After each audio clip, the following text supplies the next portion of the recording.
আচ্ছা, এখানে যারা ষড়যন্ত্রে লিপ্ত তারা একজন প্রাক্তন মেজর আফিজ, সে ডিজিএফআইতে ছিল বহুদিন এবং সে নিজে খুব সৎ এবং অনেস্ট এসব বলতো।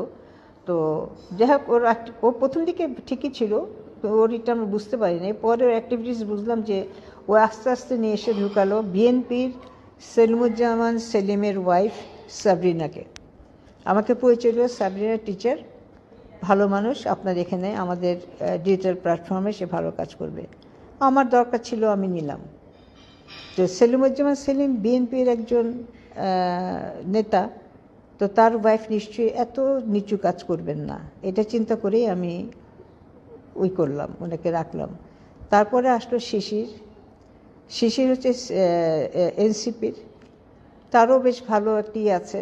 শিশির আসলো, শিশিরও আমি চিন্তা করলাম ঠিক আছে, এখন তো এনসিপির সময়, ও যদি থাকে, আমার যদি কোনো দিকে কোনো সমস্যা হয়, কারণ এখন তো আমাদের পিছনে তো অনেকে অনেক রকমের ষড়যন্ত্র করছে, যদি ও একটু হেল্প করে।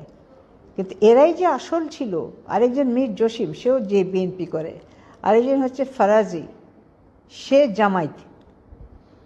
এই জামায়াত, বিএনপি এবং এনসিপি এবং এই আফিজ, এরা মিলে এই ষড়যন্ত্রটা করছিল অনেক দিন ধরেই, কিন্তু এটা ফ্ল্যাশ হয়ে গেছে বিগত সপ্তাহখানেক ধরে। তো আমি চিন্তা করছিলাম কীভাবে আমি বের করবো ওরা কত দূর এগিয়েছে। ওরা নিজেরাই নিজেদেরকে ফ্ল্যাশ করে দিল গত পরশুদিন রাত্রে। ওরা যখন এই ব্ল্যাক এবং রেড ব্যাপারটা নিয়ে ওরা কাজ করলো, আমরা রেড করতে বললাম, ও ব্ল্যাক করে বোঝালো যে আমরা ফ্যাসিবাদী।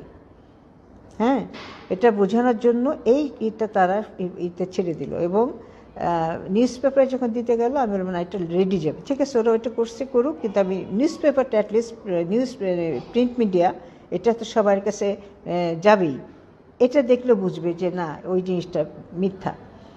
তো আমি এটা দিলাম, কিন্তু আমি তো জানি না যে ওদের প্ল্যান অনেক বিশাল।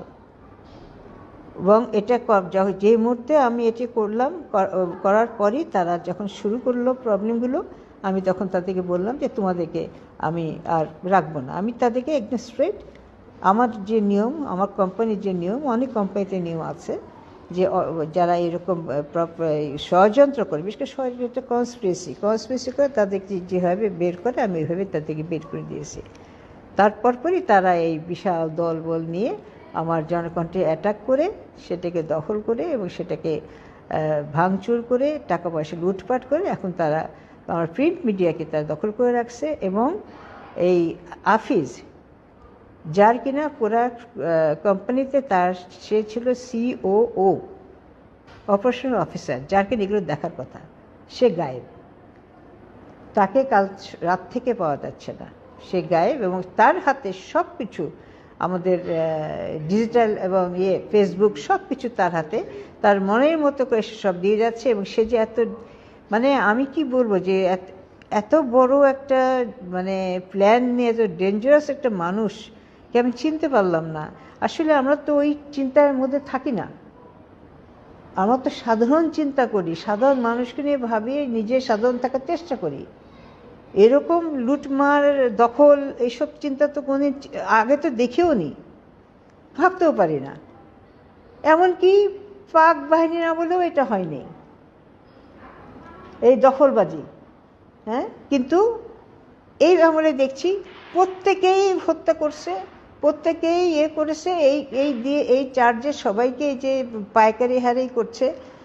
হ্যাঁ, এবং আমি শুনলাম আমাদের এগেস্টেও নাকি ওয়ারেন্ট কি বলে কেস করেছে, আবার ভয় দেখিয়েছে ওয়ারেন্ট ইস্যু করাবে। তো এই দেশে আমি কি নাম দিব? আগে আমি মুরব্বীদের বলতে শুনতাম মগের মুল্লুক, আমি কি নাম দেবো? আমার কিন্তু ভাই কিছু আমি বুঝতে পারছি না। এখন আপনারা দেখেন আপনারা কি করতে পারেন, আপনাদের কাছে আমার এই অনুরোধটা থাকলো।